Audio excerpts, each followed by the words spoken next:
आपने कभी महसूस किया कि मैं खुदा के करीब होना चाहता हूँ?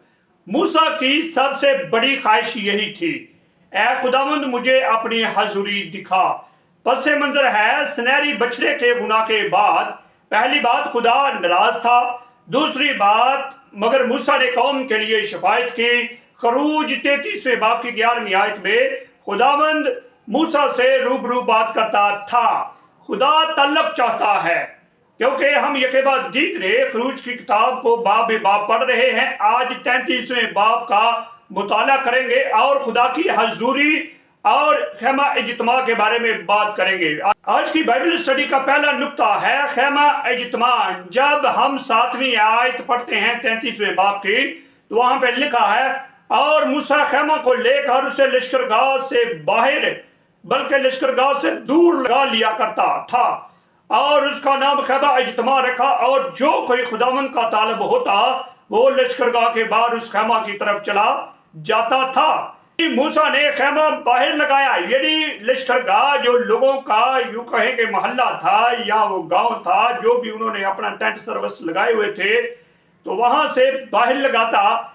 अगर किसी को खुदा की हजूरी की जरूरत महसूस होती तो वो उस खेमा की तरफ चला जाता। लोग खुदा की हजूरी तलाश करने लगे। लोग भी चाहते थे कि हम खुदा की हजूरी को तलाश करें। खुदा को सच्चे दिल से तलाश करो। आज की बाइबल स्टडी का दूसरा नुक्ता है खुदा की हजूरी। जब हम 14वीं आयत पढ़ते हैं तो लिखा है, तब उसने कहा, मैं साथ चलूंगा और तुझे आराम दूंगा, यानी मेरी हजूरी तेरे साथ रहोगी।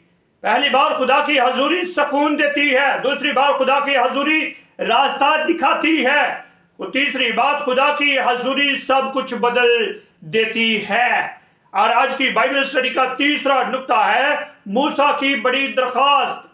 जब हम 18वीं आयत देखते हैं तो वहां पे लिखा है, तब वो बोल उठा कि मैं तेरी मिन्नत करता हूं कि मुझे अपना जलाल दिखा दे, मुझे अपना जलाल दिखा। मूसा सिर्फ बरकत नहीं चाहता था, वो चाहता था कि मैं खुदा को देखूं और खुदा की हजूरी की भूख रखो, जैसे मूसा ने रखी कि मैं खुदा की हजूरी को चाहता हूं, मैं खुदा को देखना चाहता हूं। तो आज की बाइबल स्टडी का चौथा नुक्ता है खुदा का जलाल। जी, तो मैं आप लोगों के साथ पढ़ूंगा 20 से 23 आयत तक। लिखा है, और ये भी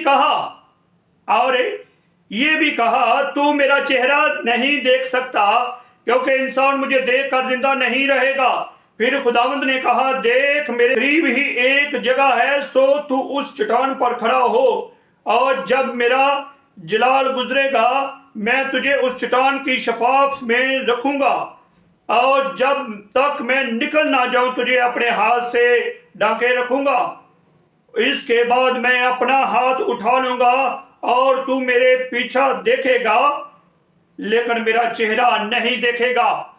खुदावंद पाक खुदा ने उसे कहा, तू मुझे नहीं देख सकता, कोई इंसान मुझे देख कर जिंदा नहीं रह सकता, इसलिए तू जिद मत कर। हाँ, एक बात है, मैं जिस पहाड़ी का तुझे वहां बताता हूं तो उस पहाड़ी पर जा और वहां पर जाके शफाफ में बैठ जा। मैं अपना हाथ तुझ पर रखूंगा, उस पहाड़ी में पर से गुजरूंगा और तू मेरा चेहरा नहीं देखेगा, लेकिन मेरी बैक साइड जो है वो तू देख लेगा। क्योंकि खुदा इंसान की पूरी जलाली हजूरी बर्दाश्त नहीं कर सकता। ये जो इंसान है ये खुदा की हजूरी को, खुदा के जलाल को बर्दाश्त नहीं कर सकता, मगर खुदा ने अपनी मेहरबानी दिखाई। खुदा अपने आप को रहम में जाहिर करता है। खुदा जो है वो अपने लोगों पर अपने रहम को, करम को, फजल को जाहिर करता है। और फिर हमारी जिंदगी में इसका क्या इतलाक है? पहली बात, सिर्फ मजहब काफी नहीं, दूसरी बात खुदा के साथ जाती ताल्लुक जरूरी है।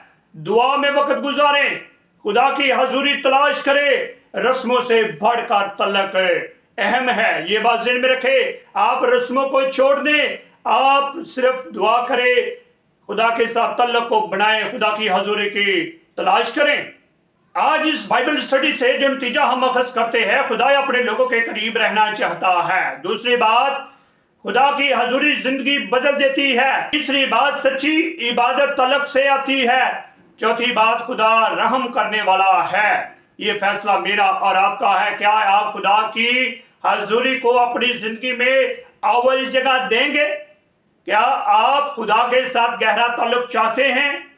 अगर ऐसा है तो आए खुदा के हजूर झुके और खुदा से दुआ करते हैं और खुदा से कहे, ऐ खुदावंद मुझे अपनी हजूरी में रख, मेरे दिल को अपने करीब कर और मुझे हर रोज तेरे साथ चलना सिखा।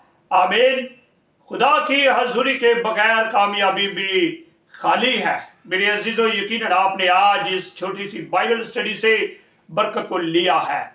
जरूर इस चैनल को सब्सक्राइब करें, वीडियो लाइक करें, दूसरों के साथ शेयर करें, ताकि बहुत से लोग खुदा के कलाम से वाकफियत रख सके और खुदा के कलाम को जान सके। खुदा मुझे और आपको बड़ी बरकत दे। आमीन सुम आमीन।